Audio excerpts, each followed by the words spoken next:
हमारे परमेश्वर यहोवा के बहुत कुछ विशेष गुण पाए जाते हैं और उनमें से एक गुण जिसको हम एक विशेष शब्द में अनुवाद नहीं कर सकते हैं, उसके बारे में मैं आज आपके सामने कुछ बातें रखने की कोशिश करूंगा।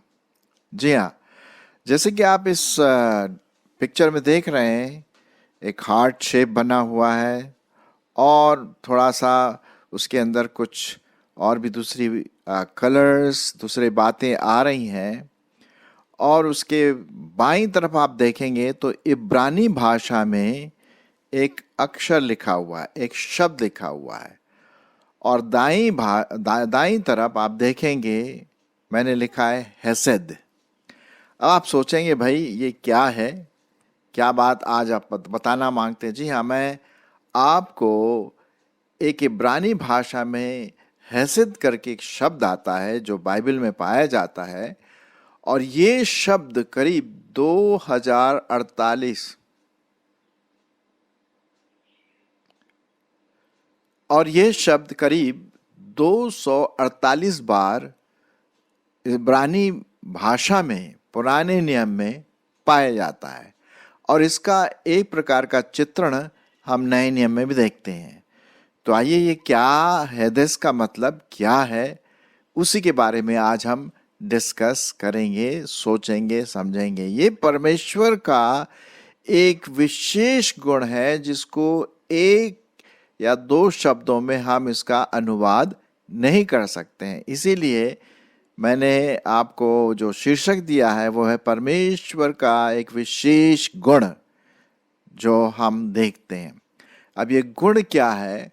अगर हम इब्रानी भाषा में देखें जिसमें पुराना नियम लिखा गया है, तो उसमें ये शब्द पाए जाते हैं: दया, करुणा, प्रेम, अनुग्रह, पवित्रता।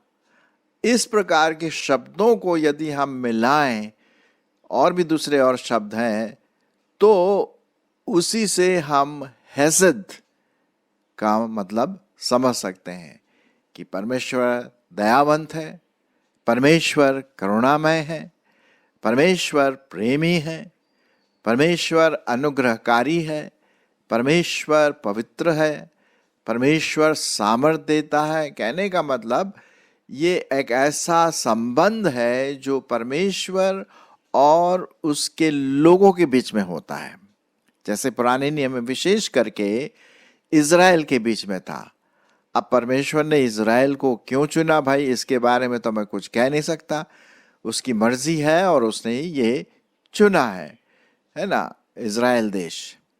और नए नियम में जब हम देखते हैं तो परमेश्वर ने आपको और मुझको चुना है उसकी कलीसिया के रूप में, उसके बेटे बेटियों के रूप में। तो एक संबंध है जिसमें वो दया, करुणा, प्रेम, अनुग्रह, पवित्रता, ये हम सबों के साथ, परमेश्वर के साथ जुड़ा हुआ है। और इसी को हम कह सकते हैं हेसेद। और जो पिक्चर के बाईं तरफ है वो इब्रानी भाषा में हेसेद लिखा गया है। चलिए आज हम इसी के बारे में और थोड़ा जानकारी लेते हैं बाइबल में से। मैं कुछ पदों को आपके सामने पढ़ूंगा जहां पर वो परमेश्वर का प्रेम, परमेश्वर की करुणा, परमेश्वर की दया, परमेश्वर का अनुग्रह अपने लोगों के लिए वो करता है। एक प्रकार का मतलब एक्टिव लव, ऐसा प्रेम जो सिर्फ हम ये नहीं कह सकते कि बस हाँ मैं तुमसे प्रेम करता हूँ और मैं उसके बारे में कुछ नहीं करता हूँ। नहीं, मैं तुमसे प्रेम करता हूँ और उसके बारे में मैं दिखाना भी मांगता हूँ कि किस प्रकार से मैं तुमसे प्रेम करता हूँ। चाहे हम क्रिश्चियन हो या इज़राइल देश हो, जो उसके लोग हैं उसी से संबंधित एक्टिव लव, जिसे अगर हम इंग्लिश भाषा में इसको कहें। कुछ पदों को मैं आपके सामने पढ़ने की कोशिश करूंगा और पहला पद मैं आपके लिए लूंगा। वो पाया जाता है भजन संहिता, तो मैं तो बाद में देखूंगा। पहले हम देखेंगे यशाया उसका 54 अध्याय 10 पद। यशाया उसका 54 अध्याय और 10 पद। यहाँ पर इस प्रकार से लिखा हुआ है, 54 अध्याय 10 पद, यहाँ इस प्रकार से लिखा हुआ है, चाहे पहाड़ हट जाएं और पहाड़ियां टल जाएं, तो भी मेरी करुणा तुझ पर से कभी न हटेगी और न मेरी शांतिदायक वाचा न टलेगी। यहोवा जो तुझ पर दया करता है, उसका यही वचन है, भावी यरूशलेम की नगरी। कितना अच्छा है। करुणा भी शब्द आया, दया भी शब्द आया, शांति दायक वाचा भी आया। ये सब हैसिद से कंसर्न रखता है, हैसिद से संबंध रखता है। ठीक है, उसका जो दया है, करुणा है, प्रेम है, अनुग्रह है, वो इज़राइल के बारे में यहाँ पर हम देखते हैं। चलिए और आगे हम देखेंगे नेहमाया उसका 9 अध्याय 17 पद। नेहमाया उसका 9 अध्याय और 17 पद। और आज्ञा मानने से इनकार किया और जो आश्चर्य कर्म तूने उनके बीच किए थे उनका स्मरण न किया, वरन हठ करके यहाँ तक बलवा करने वाले बने कि एक प्रधान ठहराए कि अपने दासत्व की दशा में लौटे। परंतु अब यहाँ देखिए, परंतु तू क्षमा करने वाला, अनुग्रहकारी और दयालु, विलंब से कोप करने वाला और अति करुणामय ईश्वर है। तूने उनको न त्यागा। आप समझ रहे हैं? देखिए, इज़राइल ने बलवा किया, इज़राइल ने हठी की, इज़राइल परमेश्वर से दूर हो गया पुराने नियम में, लेकिन परमेश्वर उसका प्रेम, उसका हैसद, उसका करुणा इज़राइल के प्रति बिल्कुल अटल रहा। जैसे कि फिर से मैं दूसरा भाग पढ़ना मांगता हूं इसी का, नेहमाया उसका 9 अध्याय 17 का दूसरा भाग। परंतु तू क्षमा करने वाला, अब देखिए यहां पर क्षमा करने वाला हैसद है, ये अनुग्रहकारी हैसद है, दयालु हैसद है, विलंब से कोप करने वाला और अति करुणामय है। तो यहां पर हम देखते हैं ये सब जो शब्द आए हैं, क्षमा करने वाला, अनुग्रहकारी, दयालु, विलंब से कोप करने वाला, अति करुणामय, ये क्या है? हैसियत के गुण है। हैसियत का मतलब है जो परमेश्वर का एक विशेष गुण पाया जाता है। ये तो बात हुई ना, यही तो मजे की बात है जो परमेश्वर आपसे और मेरे से करता है। और उसका प्रेम कभी टलता नहीं है, कभी नहीं टलता, है ना। मीका इंग्लिश में अगर हम बोलें, मीका उसका 6 अध्याय 8 पद मैं आपके लिए पढ़ूंगा।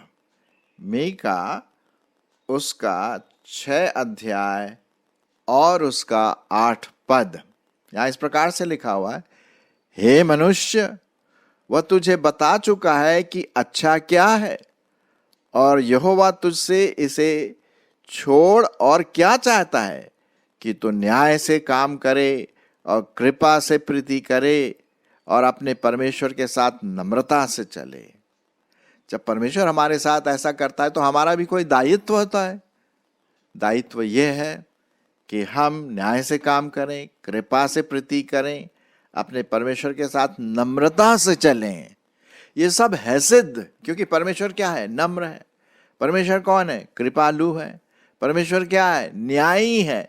तो जैसा वो हैसियत का गुण अपने में रखता है, वैसी वो चाहता है कि हम भी जो विश्वासी हैं हैसियत के गुण के समान दूसरों से व्यवहार करें और परमेश्वर के साथ वैसा ही बर्ताव, वैसा ही व्यवहार हम करें, है ना। न्याय, कृपा, नम्रता, जो ये परमेश्वर के विशेष गुण पाए जाते हैं। मैं और आपके लिए पढ़ूंगा। आपको शायद याद होगा कि एक अच्छा सामरी कौन होता है। प्रभु यीशु मसीह ने एक पैराबल, एक दृष्टांत दिया कि भाई एक जा रहा था सामरी मनुष्य और रास्ते में डाकुओं ने उसे घेरा, मारा पीटा, लूट लिया और घायल करके छोड़ दिया। अब वहां से कई लोग गुजरते हैं लेकिन कोई उस पर ध्यान नहीं देता। लेकिन एक व्यक्ति जो वहां से गुजरता है वो उसको उठाता है, अस्पताल ले जाता है और वहां बोलता है डॉक्टरों से, भाई इसका जो भी पैसा है खर्चा मैं दूंगा। ये जो इस प्रकार की जो भावना है, दया, करुणा, प्रेम, अनुग्रह, ये हैसियत की भावना है, हैसियत के गुण है, जिसके बारे में मैं आपके सामने बताने की कोशिश कर रहा हूं।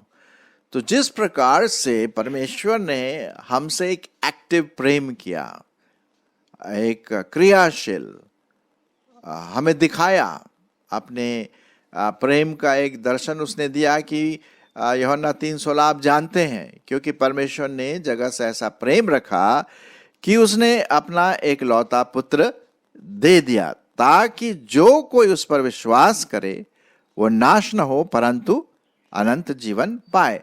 तो परमेश्वर ने न सिर्फ कहा कि मैं तुमसे प्रेम करता हूं, लेकिन उन्होंने एक्टिव करके दिखाया कि उसने अपने पुत्र यीशु मसीह को भेजा।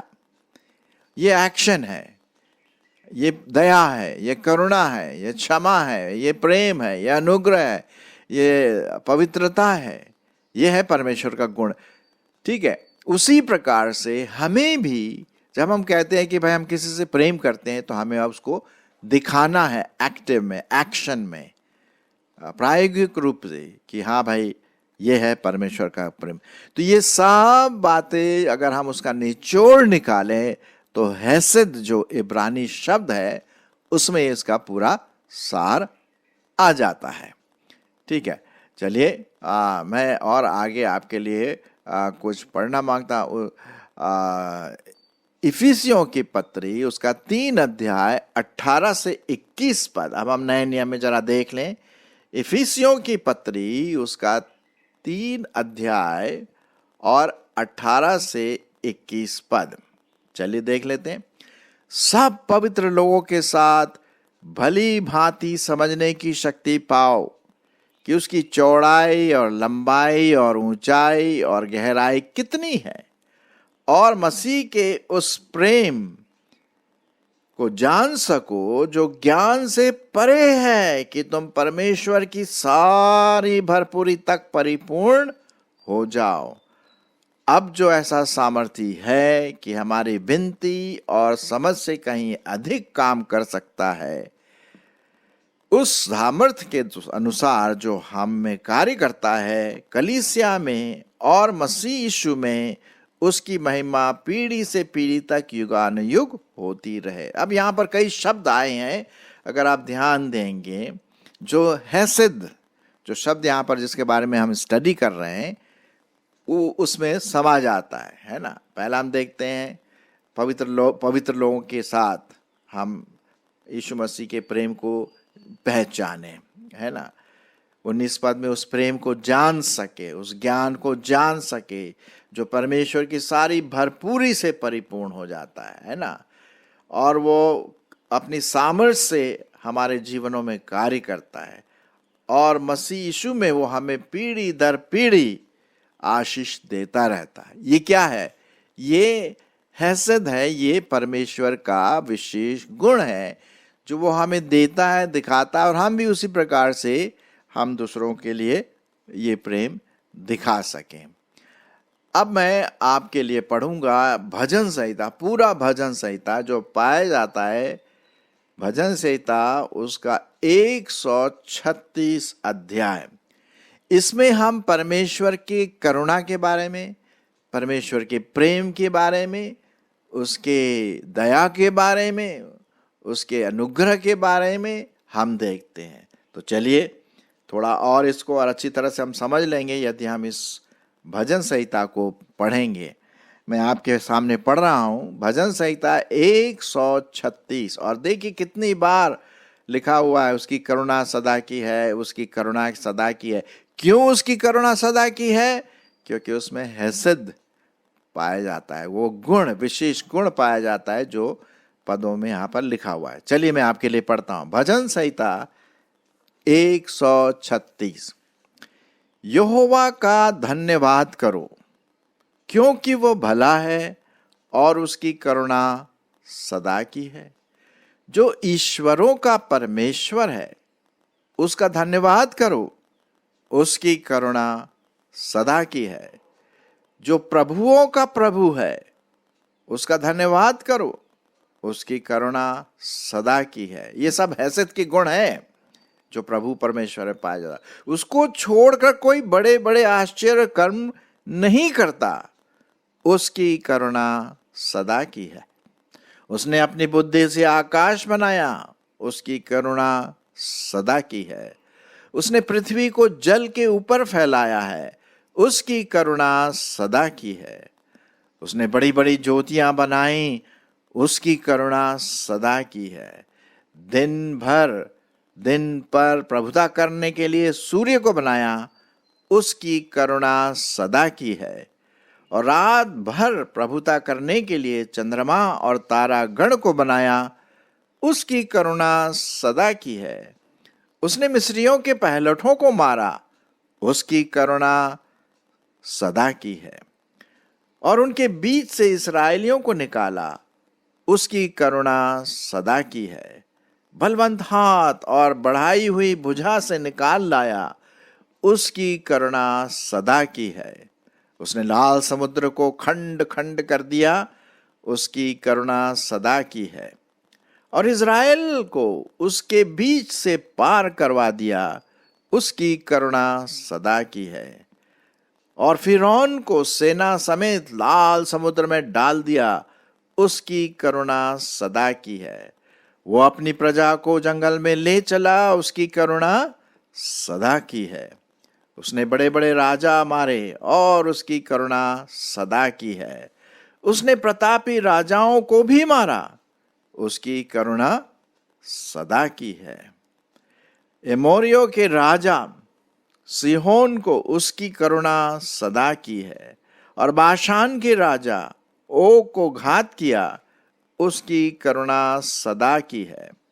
और उनके देश को भाग होने के लिए उसकी करुणा सदा की है। अपने दास इस्राएलियों के भाग होने के लिए दे दिया, उसकी करुणा सदा की है। उसने हमारी दुर्दशा में हमारी सुधि ली, उसकी करुणा सदा की है। और हमको द्रोहियों से छुड़ाया है, उसकी करुणा सदा की है। वह सब प्राणियों को आहार देता है, उसकी करुणा सदा की है। स्वर्ग के परमेश्वर का धन्यवाद करो, उसकी करुणा सदा की है। ये अभी मैंने आपके सामने भजन संहिता 136 पढ़ा, जिसमें कई चीजें परमेश्वर ने किया जो उसके गुण पाए जाते हैं। सृष्टि करता है, वो अनुग्रहकारी है, प्रेमी है, दया करने वाला है, जो एनिमीज हैं, शत्रु है, उनको दूर करता है, अपने लोगों को बचाता है। ये सब परमेश्वर के विशेष गुण हैसद में पाया जाता है, और इसीलिए उसकी करुणा सदा की है, ऐसा लिखा हुआ है। जो करुणा शब्द है वो हैसद का भाग है। तो आज हमने देखा, चाहे हम बदल जाए मनुष्य होने के नाते, कभी कभी हम में नाराजगी हो जाती है, हम परमेश्वर से दूर से हो जाते हैं, पाप में गिर जाते हैं, लेकिन परमेश्वर हमें छोड़ता नहीं। एक जगह पे नए नियम में लिखा हुआ है, मैं कभी उन्हें छोड़ूंगा नहीं, उन्हें त्यागूंगा नहीं। ये परमेश्वर का एक विशेष गुण है जिसे हम हैसद के रूप में देखते हैं। तो आशा है कि आप हैसद के बारे में बहुत कुछ जान गए होंगे कि किस प्रकार से हैसद का क्या मतलब। इसका एक कोई ऐसा अनुवाद नहीं मिलता है, जैसे कि मैंने शुरू में आपसे कहा था, लेकिन इसमें कई गुण को मिला करके जो शब्द जो भी निकलता है वही हैसद है। हैसद हम इब्रानी भाषा का यह अनुवाद है, जो यहाँ के बाईं तरफ आप देख रहे हैं, इब्रानी भाषा में लिखा हुआ है। और इसमें दया है, उसकी करुणा है, उसका प्रेम है, उसका अनुग्रह है, उसकी पवित्रता है, उसकी सामर्थ है, सब कुछ ये बातें यहाँ पर पाई जाती हैं। सो आशा है कि आप उस परमेश्वर को धन्यवाद देंगे जो हैसियत से भरा पड़ा है, दया से भरा पड़ा है, करुणा से भरा पड़ा है, प्रेम से भरा पड़ा है, अनुग्रह से भरा पड़ा है, पवित्रता से भरा पड़ा है, सर्व सामर्थी, सर्वज्ञानी, सर्वव्यापी परमेश्वर, ये सब उस हैसियत गुण में पाए जाते हैं। परमेश्वर का धन्यवाद हो। आमीन।